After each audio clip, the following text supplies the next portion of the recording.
4 games into the new season and Chelsea is already in a blistering form, winning Champions League, Super Cup and also 7 points from 3 consecutive games. I think that's a very good solid start. The addition of 3 players, Lukaku, Saul and Marcus Bettinelli, will help Chelsea form an ideal starting 11 for the biggest matches to come.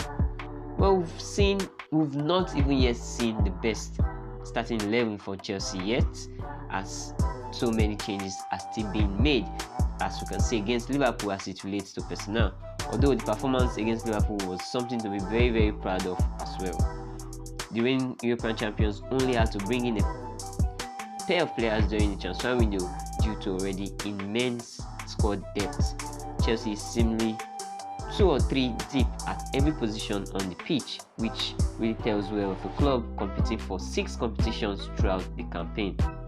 Chelsea will likely play 60 competitive matches this year. Well, with injuries, regular rotation and international breaks, you've got a scheduling nightmare for most teams, but not Chelsea. Tuchel has yet to really rotate his team this far, which is why Aston Villa clash will be a very, very good opportunity to rotate the team. The main reason to expect this plethora of personnel change is the international break. Yeah, the international break has not always been good to Chelsea.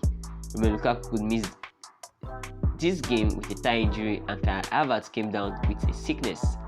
Luckily, neither seems serious enough, especially in the later cases. As he is back in training, it's just another layer of issues added onto never-ending fatigue of international football in the middle of the club season. It will be shocking to see either Lukaku or Havertz on the starting 11 at Stamford Bridge on Saturday. Time will tell.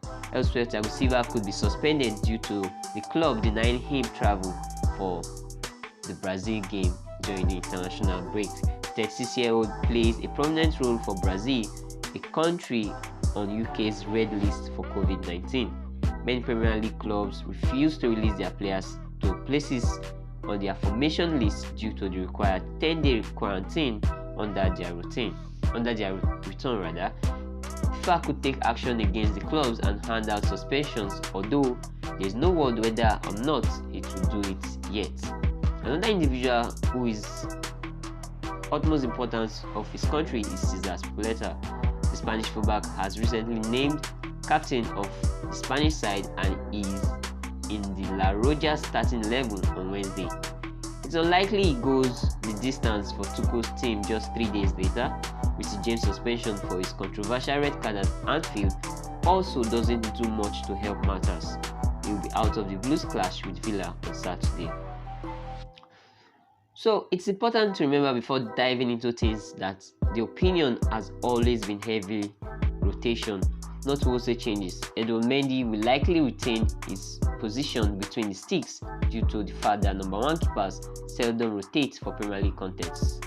Trevoh Chalobah could make his return to starting 11 for the first time since the opening day of the season, as Cesar gets as much deserved rest as he needs.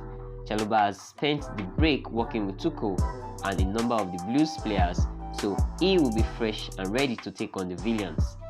The middle centre-back spot will be occupied by Silva if available. He put in a great 45 minutes shift against Liverpool, and unless FIFA decide to screw him over, he will get to build on that performance. If not, the youthful Andre Christensen retained his place. Rudiger didn't play Germany's initial game this break, earning enough rest to assume his role of left centre-back on Saturday. James' suspension to the Spoleta rest means Odoi could step into the right wing-back role against the very speedy Villa side. Odoi was denied a loan move to Dortmund late in the window, and if Tuchel doesn't give him a chance to start with these circumstances, the Blues will have made a terrible decision on that front. Ben Chilwell has now had plenty of time to regain match fitness for himself. Despite Alonso's excellent stats, the England international is the future of the position. Chilwell is an integral part to Chelsea's starting 11, providing discipline versatility at both ends of the pitch. He will make his 2021-2022 debut against the Villains. The midfield pivot is the trickiest though to choose. Kante left the French camp early into the break to continue rehabbing an injury suffered against Liverpool. His status is doubtful, so it's will likely come down to three men: Jorginho, Kovacic, and Saul. Spaniard could be handed his Chelsea debut after deadline day move. If that's the case, expect the UEFA Men's Player of the Year to start alongside Atletico Madrid loanee Saul Niguez. Jorginho thought to be more durable as Kovacic gets some game time off ahead of Zenit's debut.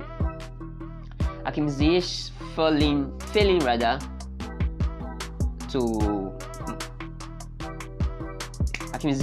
failing out with the Moroccan manager saw him spend the international break at Cobham. Well, Ziyech remaining in London was good for him as it allowed him for a deserved rest. His preseason form was incredible, and it's probably time he gets a chance to regain that confidence at the bridge on Saturday. Another player who is brimming with confidence at the moment is Timo Werner. Yeah, Werner's enjoyed a fantastic international break, and Lukaku knock provides him with an opportunity to lead the line again. The other spot on the wing is a craft spot. In a likelihood, Mason Mount and Christian Pulisic will battle for a spot. Well, Mason Mount will always get the nod ahead of Christian Pulisic, except Thomas Tuchel decide to rest him for the Champions League game ahead. Well, the Villa matches in September offered the German manager perhaps the only chance at large-scale changes to the starting 11 this month. 3 days following the domestic clash, Chelsea will welcome Zenit to Stamford Bridge for the Champions League first match day of the new season. The remainder of the month's schedule includes Tottenham, Man City, and Juventus in what's sure to be one of the hardest stretches of the 2021-2022 campaign. Tuchel's rotation will play a big part this year, beginning on Saturday. Well, who would you like to see in the starting 11 on Saturday? Let us know in your comment section. And if this is your first time here on our channel, remember to click on the subscribe button, click on the bell icon too to get notified whenever we drop in new videos.